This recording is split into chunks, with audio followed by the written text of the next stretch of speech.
અખિલ ભારતીય વિદ્યાર્થી પરિષદ દ્વારા આજે લો ફેકલ્ટી ખાતે એક આવેદનપત્ર આપવામાં આવ્યું.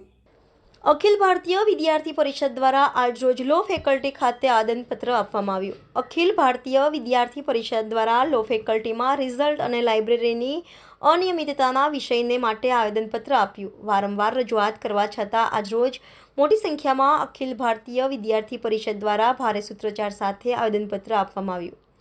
જલ્દીમાં જલ્દી આ બે વિષયોના મુદ્દાઓ પર જલ્દી કામ થાય તેવી રજૂઆત લો ફેકલ્ટીના ટીમને રજૂઆત કરવામાં આવી.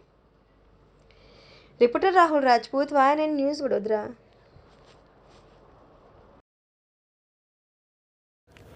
ફેકલ્ટી ઓફ લોમાં રિઝલ્ટ ડિક્લેર નથી થયું.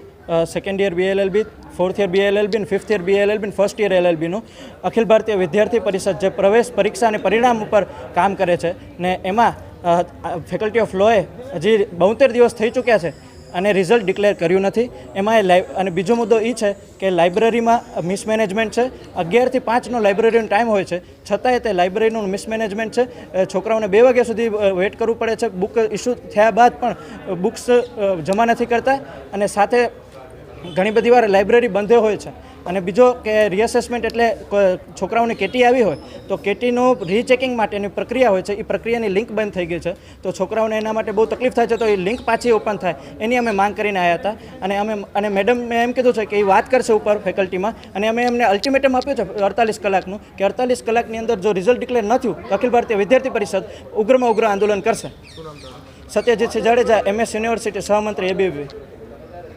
Subscribe now and press the bell icon. Never miss an update.